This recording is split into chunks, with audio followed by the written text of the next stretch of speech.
Assalamu alaikum class. I hope you all are good. Today we are going to start lesson number 8. हमारी poem है The Rainbow Kusa Gaza.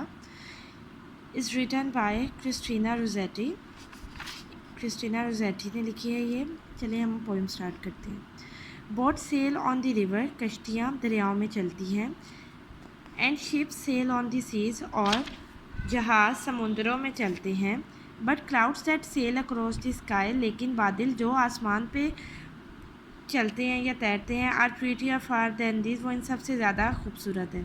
There are bridges on the river, यहाँ दरियाओं पे पुल हैं.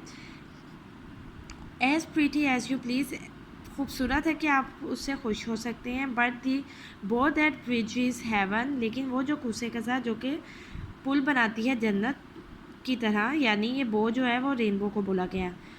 And overlook looks the trees, और दरख्तों के ऊपर से दिखाई देती है. And build a road from earth to sky, और ज़मीन से आसमान की तरफ सड़क या रास्ता बनाती है.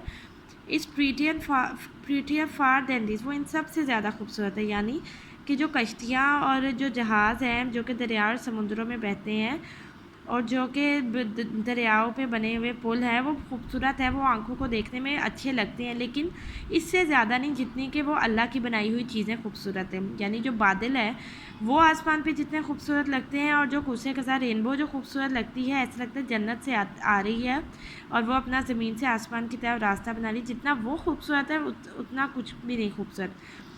इसमें जो मेन पर्पस है ना, वो ये है राइटर का, वो ये बताना चाहती है कि इंसान की जो बनाई हुई चीज़ें हैं वो एक हद तक खूबसूरत हो सकती है, लेकिन अल्लाह ताला की बनाई हुई जो चीज़ें होती हैं वो परफेक्ट होती है और उसका कोई मुकाबला हो ही नहीं सकता. बेटा इसकी हम करेंगे इसकी मैंने आपको बता दी है ट्रांसलेशन करके. इसके words meaning and question answer हम नेक्स्ट वीडियो में करेंगे. आज हम इसका थोड़ा बुक वर्क कर लेते हैं. ठीक है. सबसे पहले तो ये एम्प्लाइड मीनिंग क्या होता है. एम्प्लाइड मीनिंग होता है sometimes the writers do not use the name of the thing describe, they talk about the thing indirectly. It is sort of riddle यानी पजल. बाज़ औक़ात ऐसा होता है कि जो राइटर है ना वो किसी भी चीज़ को एक्सप्लेन करे, लेकिन उसका नाम नहीं देता. जो एग्जैक्ट नेम होता है वो हमारे लिए छोड़ देता है, वो बिला वास्ता उस चीज़ का जिक्र करता है ताकि हम उसका नाम बूझ लें. तो वो क्या है, एक पहेली की तरह हो जाता है.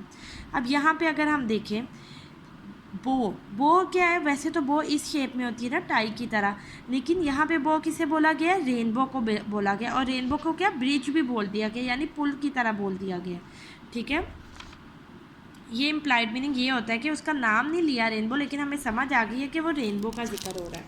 नेक्स्ट क्या है, filling the blanks to complete the gap summary of rainbow. अच्छा, पोइम की उन्होंने गैप समरी हमें दी हुई है छोटी सी. ये उन्होंने ब्लैंक्स दी हुई हैं कि जो हमने फिल करनी है. इसे करते हैं. It looks beautiful when boats and ships sail on rivers and seas, but clouds that sail over the sky look more beautiful. There are also bridges on the rivers that add to the beauty, but a rainbow that builds a road from earth to the sky is far prettier than anything else. इसमें जो है हमें यही बताया जा रहा है, इसकी जो समरी है उसमें यह है कि जो कश्तियाँ हैं, जो जहाज़ हैं, वो बहुत खूबसूरत लगती हैं दरिया और समुद्रों पे तैरते हुए चलते हुए, लेकिन जो बादल है जो कि आसमान पे तैर रहे होते हैं वो इससे कहीं गुना ज़्यादा खूबसूरत होते हैं. वो कहता है कि देयर आर ऑल्सो ब्रिजेज़, यहाँ पे पुल भी हैं दरियाओं पे, और वो अपनी खूबसूरती में इजाफा करते हैं. लेकिन जो खूबसूरती में इजाफा रेनबो करता है ना, वो अपना सड़क या एक रोड बना देता है, अपना रास्ता आसमान से ज़मीन की तरफ. जितना वो खूबसूरत लगता है उसके मुकाबले में कुछ भी नहीं लगता. ये हो गया. नेक्स्ट हम ग्रामर की तरफ आते हैं. Position of preposition. प्रेपोजिशन की पोजीशन कहाँ आती है, प्री प्लस पोजीशन क्या बन जाता है, प्रेपोजिशन. नॉर्मली प्रेपोजिशन प्रोसीड क्या करते हैं, नाउन्स को, यानी नाउन से पहले यूज़ होता है या प्रोनाउन से पहले यूज़ हो जाता है. The book is on the table. The table जो क्या है, द टेबल ये नाउन हो जाएगा. तो जो बुक क्या है वो टेबल के ऊपर है. The fish is in the pond. जो वो मछली है वो क्या है, पॉन्ड के अंदर है. On and in are placed before the noun, ये नाउन से पहले आए हैं तो ये प्रेपोजिशन यूज़ हुए हैं. यहाँ पे आप पिक्चर में आप देखें, the table is in front of the sofa. जो टेबल है वो सोफ़े के सामने है, इन फ्रंट ऑफ है ना, तो इन फ्रंट ऑफ हमारा प्रेपोजिशन है. तो ये क्या हो गया, ट्रू.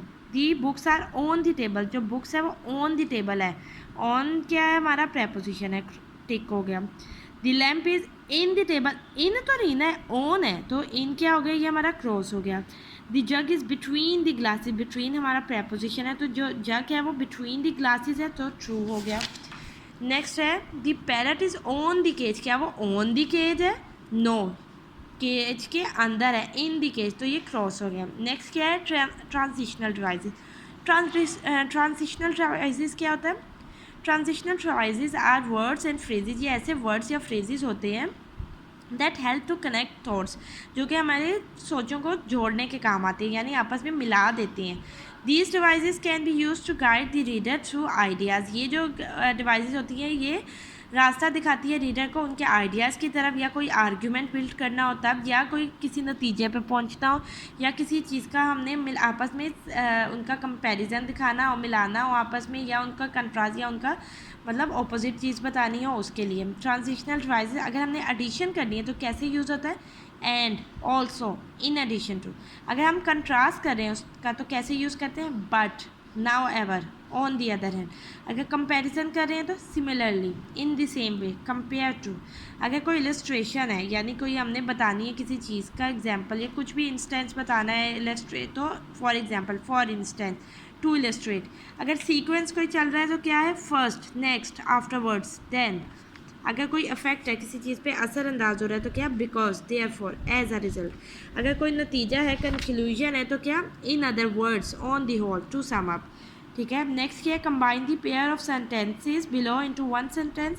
अच्छा, ये टू सेंटेंसेस हैं, फुल स्टॉप लगा के इन्हें टू सेंटेंस बनाए हमने। ये जो इन्होंने हमें ट्रांजिशनल डिवाइसेस दिए इनको मिला के हमने इसको वन सेंटेंस में कन्वर्ट कर देना। हाउ, देखते हैं। फातिमा, ये वन मैं आपको करूँगी, नेक्स्ट आप खुद कीजिएगा।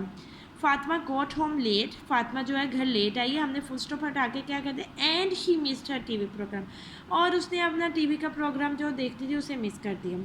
नेक्स्ट क्या है, गॉड मेड द कंट्री, अल्लाह ताला ने दुनिया बनाई है, मुल्क बनाया। मैन मेड द टाउन, ये टू हो गए सेंटेंसेस, इनको हमने वन सेंटेंस बना देना है। इसी तरह ये भी हो गए, इनको भी आपने कन्वर्ट कर देना है वन सेंटेंस में। ठीक है, ये हमारा आज का काम हो गया है। Thank you.